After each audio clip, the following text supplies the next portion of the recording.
بسم اللہ الرحمن الرحیم۔ شروع اللہ کے نام سے جو بڑا مہربان نہایت رحم کرنے والا ہے۔ السلام علیکم ناظرین، آج ہم انشاءاللہ اللہ تعالیٰ کی دی ہوئی توفیق سے جس موضوع پر بات کریں گے وہ یہ ہے کہ شعوری دماغ کیا ہے، ہمارے جسم میں اس کی کیا اہمیت ہے اور اس دماغ میں کتنے خلیے ہیں۔ شعوری دماغ کیا ہے، جسم میں دماغ کی کیا اہمیت ہے، انسانی دماغ کے اندر کتنے خلیے ہیں، کیا دماغ کے خلیوں میں تمام علوم ہیں، ذہن کیسے بنتا ہے، منفی یا مثبت، ذہن کو کمپیوٹر کی مثال کیوں دی گئی، ایک خیال کا عکس کتنے سیکنڈ تک ذہن میں رہتا ہے، ذہن میں تبدیلی کیسے آتی ہے، ماحول یا تربیت سے، دماغ میں غنودگی کیسے آتی ہے اور اس کے نقصانات کیا ہیں، دماغ میں اچھی یا بری اطلاعات تصویری شکل میں کیسے جاتی ہیں۔ شعوری دماغ کیا ہے؟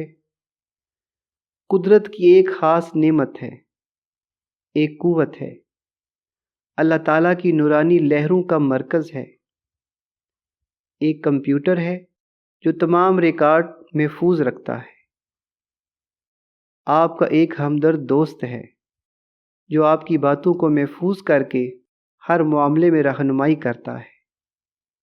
دماغ واحد ایسی چیز ہے جس کا براہ راست لوح محفوظ سے تعلق ہے۔ جسم میں دماغ کی کیا اہمیت ہے؟ ہمارے جسم میں اس کی خاص اہمیت ہے۔ اس دماغ کی وجہ سے ہم اپنے تمام کام سر انجام دیتے ہیں۔ کیا دماغ کے خلیوں میں تمام علوم ہوتے ہیں؟ جی نہیں، انسانی دماغ تو صرف ایک ذریعہ ہے تمام لہروں کو محفوظ کرنے کا۔ اصل تو اللہ تعالیٰ کے حکم سے سب کچھ لوح محفوظ میں درج ہے۔ تمام اطلاعات لوح محفوظ سے انسان کو آتی ہیں۔ انسانی دماغ کے اندر کتنے خلیے ہیں؟ انسانی دماغ کے اندر اللہ تعالیٰ نے 2 کھرب خلیے یعنی 2 کھرب روشنیوں کے نقطے پیدا فرمائے ہیں۔ انسان چند فیصد کی تحقیق کر کے اتنی ترقی کر چکا ہے۔ یہ صرف شعوری دماغ کی ترقی ہے، ابھی اس کے اندر بہت راز چھپے ہیں جس کی دریافت ابھی باقی ہے۔ دماغ کو کمپیوٹر کی مثال کیوں دی گئی ہے؟ دماغ میں جو کچھ بھی انسٹال کرتے ہیں یہ محفوظ کرتا جاتا ہے، چاہے آپ برائی کو ذہن میں ڈالیں، چاہے آپ اچھائی کو ذہن میں ڈالیں، یہ سب کچھ محفوظ کرتا رہتا ہے، اور پھر جیسا آپ چاہتے ہیں ویسی ہی اطلاعات آپ کو دیتا ہے۔ خیال کا قانون ہے کہ ایک خیال کا عکس 15 سیکنڈ تک ذہن میں رہتا ہے۔ جتنی دیر آپ اس چیز کی طرف متوجہ رہتے ہیں، وہ اچھائی ہو یا برائی، وہ اسی حساب سے اپنا دورانیہ مکمل کرتا ہے۔ مثلا 1 منٹ آپ اچھائی کا سوچتے ہیں تو 60 سیکنڈ وہ روشنی آپ کے ذہن میں اثر انداز ہوتی ہے، اور 1 منٹ آپ برائی کی طرف متوجہ ہوتے ہیں تو 60 سیکنڈ برائی کے کثیف اثرات آپ کے ذہن پر اثر انداز ہوتے ہیں، اور پھر ویسے ہی اس کے نتائج نکلتے ہیں۔ ذہن میں خیالات جانے کا ایک بڑا ذریعہ نظر ہے، یعنی جو چیز آپ دیکھتے ہیں یا اس چیز کی طرف متوجہ ہوتے ہیں۔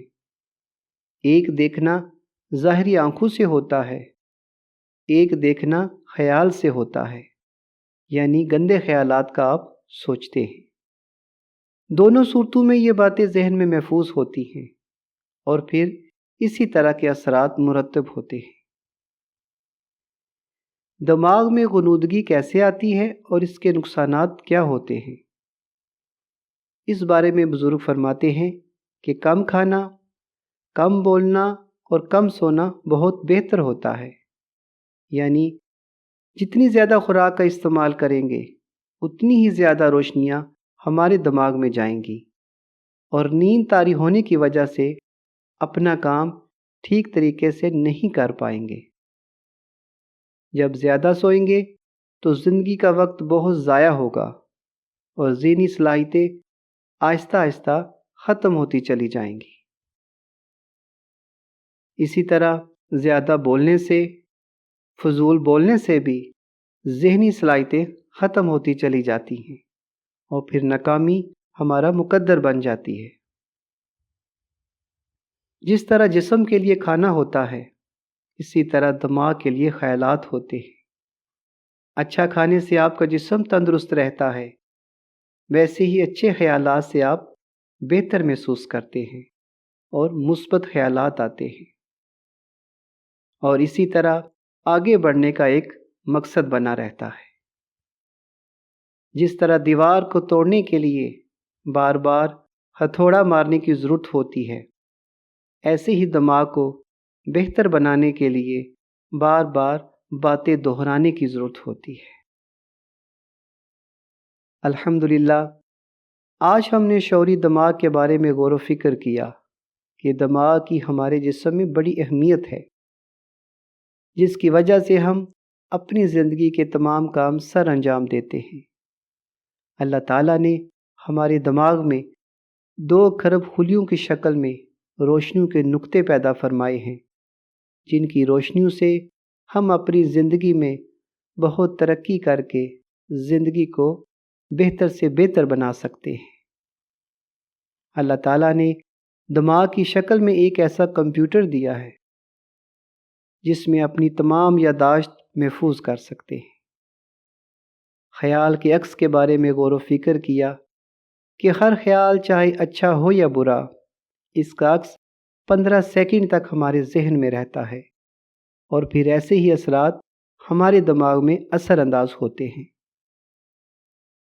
ہم جتنا اچھا ماحول اور اچھی تربیت اپنے دماغ کو دیں گے تو اتنا ہی کامیابیوں سے ہمکنار ہوں گے۔ ہم اس دماغ جیسی عظیم نعمت کا اپنے رب کریم کی بارگاہ میں جتنا بھی شکر ادا کریں وہ کم ہے۔ اللہ تعالی ہم سب کا حامی و ناصر ہو۔